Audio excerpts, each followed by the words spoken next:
7:58 a.m. A trader, we'll call her Sarah, has been watching the same setup form for 11 minutes. Price pulled back exactly to her support level. Volume is picking up. Every single box on her checklist is checked. This is, by her own written rules, a valid A setup, the exact kind of trade she built her entire strategy around. And she doesn't take it. Instead, she opens a second chart, then a third. She checks a higher time frame, just to be sure. She reads 2 posts in a trading group to see what other people think. By the time she's done confirming, the price has already moved 18 points in the direction she predicted, without her. Now she's not looking at a missed trade anymore. She's looking at proof, in her mind, that she can't trust her own analysis. So tomorrow, she'll need even more confirmation before she pulls the trigger. And the day after that, more still. This is not a story about a bad trader. Sarah knows her strategy. She built it herself, tested it herself, and it works when she actually uses it. Her problem isn't knowledge. It's a specific kind of freeze that happens in the 2 or 3 seconds right before action. And if you've ever felt your finger hover over a buy button while a perfect setup slips away, this video is going to explain exactly what's happening in that moment, and more importantly, how to stop it from happening again. Most trading education spends all its time on entries, exits, and risk management. Almost none of it spends time on the actual moment of execution. The half second where a setup on a screen becomes a real position with real money behind it. That gap is where an enormous number of good traders quietly fail. Not because their analysis was wrong, because they never actually acted on analysis that was right. Here's a distinction worth sitting with. There's a difference between a trader who loses money because their strategy has no edge and a trader who loses money, or more precisely, loses opportunity, because they have a real edge and simply never pull the trigger on it consistently enough to let that edge play out. The first trader needs a better strategy. The second trader doesn't need a better strategy at all. They need to understand why their own brain is sabotaging a good one. This freeze shows up in 2 forms, and almost every trader who struggles with it experiences both, often in the same week. The first is analysis paralysis, endlessly searching for more confirmation before acting, even when your own criteria are already met. The second is the freeze at the moment of execution, where you know what to do, you've decided to do it, and you still don't click. Different symptoms, same root cause. Let's take them one at a time, and then talk about what actually fixes both. Analysis paralysis feels from the inside like responsibility, like diligence, like you're simply being thorough before risking real money. And that's exactly what makes it so hard to catch, because it's wearing the costume of good practice. Here's what's actually happening underneath it. Every trader has a personal risk tolerance for being wrong, a threshold for how much uncertainty they can tolerate before acting. A well-built strategy is designed to operate above that threshold of certainty. That's the entire point of having rules. If your setup criteria are met, you are, by definition, already at the level of confidence your own system decided was enough. But in the actual moment, your brain doesn't trust the system. It trusts the feeling of the moment. And feelings, unlike systems, are never satisfied, because uncertainty in the markets never actually goes to zero. There is no chart, no indicator, no extra time frame, and no forum post that will ever deliver 100% certainty, because trading doesn't offer that. Ever. So if you're waiting to feel certain before acting, you're waiting for something that structurally cannot arrive. This is why just one more confirmation is a trap disguised as caution. It's not that the additional confirmation is worthless. It's that it will never be enough, because the actual problem was never a lack of information. The setup already contained all the information your system needed. The missing piece was the willingness to act on incomplete certainty, which is the actual job description of trading. Every single trade, even the best ones, is taken with incomplete information. That's not a flaw in trading. That's the entire nature of it. There's a second layer to this that makes it worse. Every time you seek just one more confirmation and the trade works out anyway without you, your brain doesn't learn I should have trust in my system. It learns something far more damaging. It learns checking more things led me to safety, and I should check even more next time. You are, without realizing it, training yourself to need more and more confirmation before acting, which means the paralysis gets worse over time, not better, unless you deliberately interrupt it. Sarah's 11 minutes of checking additional charts weren't caution.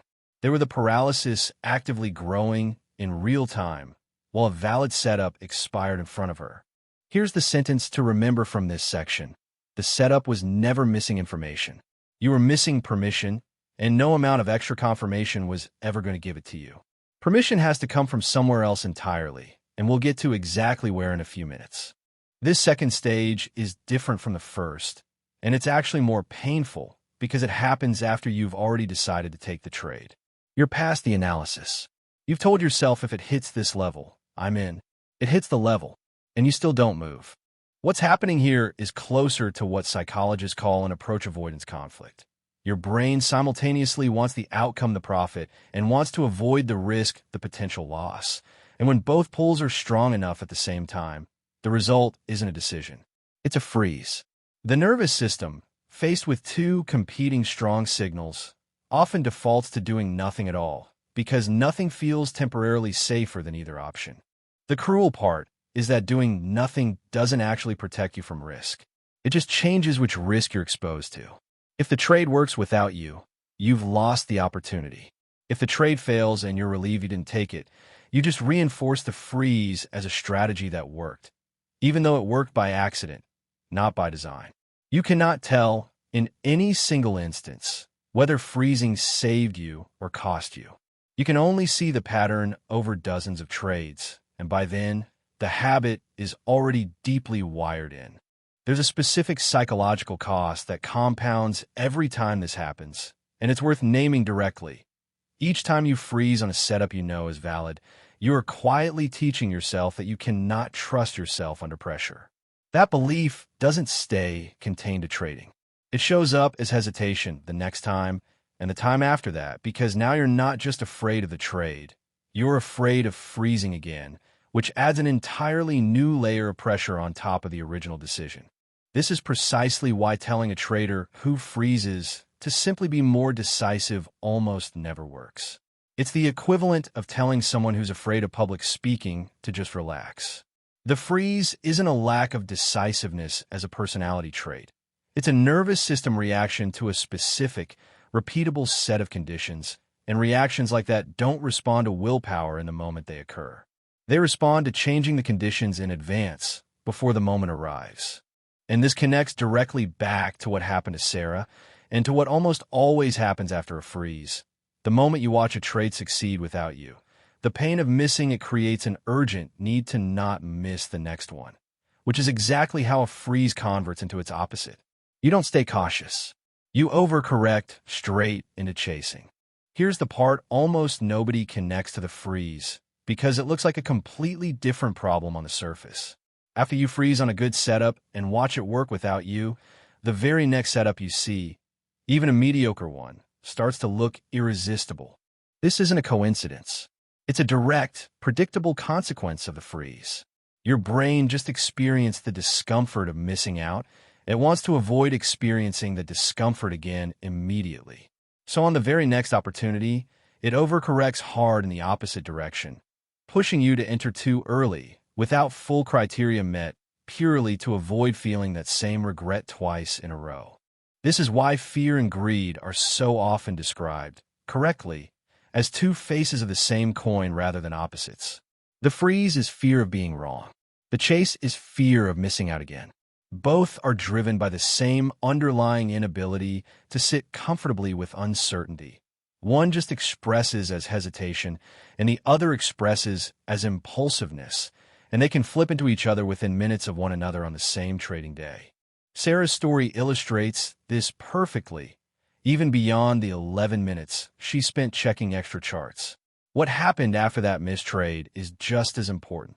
The next setup she saw that day didn't meet her full criteria, but she took it anyway, entering 10 seconds after the candle closed instead of waiting for proper confirmation, specifically because she didn't want to miss another one. That trade lost. Not because her strategy failed, because the freeze from the first trade directly caused the impulsiveness on the second one. This is the full loop. paralysis on a good setup, freeze at the exact moment of execution, missed opportunity, emotional overcorrection, impulsive entry on the next setup, and often a loss that reinforces the entire cycle all over again the next day. Understanding this loop as one connected mechanism, rather than two separate, unrelated bad habits, is the first real step toward interrupting it, because fixing hesitation alone, without addressing what happens right after it, leaves the door wide open for the chase to undo any progress. Here is the reframe that actually breaks this cycle. And it's simpler than most traders expect, though simple doesn't mean easy. The fix isn't building more confidence. It's removing the moment where confidence is required at all. Remember the sentence from earlier? The setup was never missing information.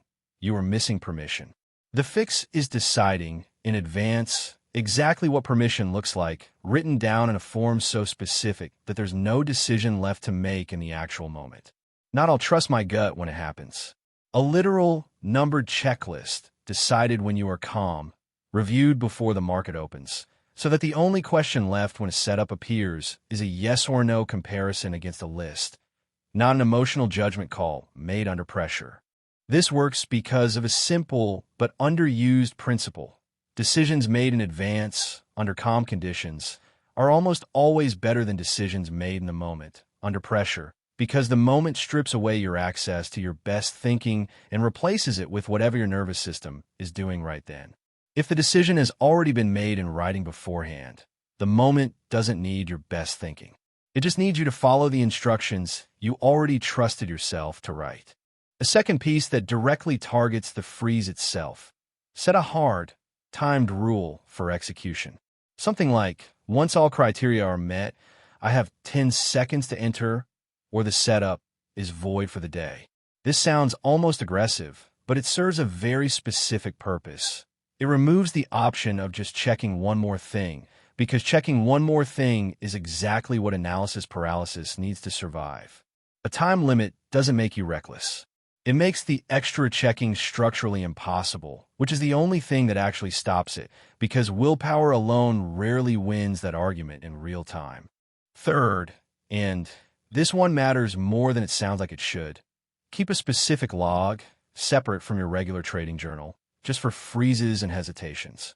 Every time you catch yourself hesitating on a valid setup, write down what happened, what you were thinking, what extra confirmation you reached for, and what happened to the trade afterward.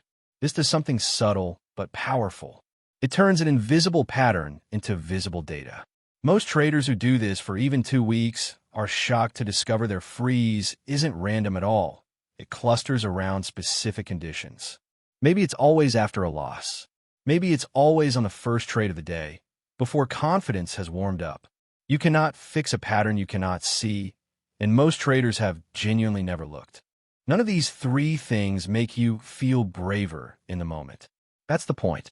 They're built specifically so you don't need to feel brave at all, because a system that only works when you feel confident isn't actually a system. It's a hope.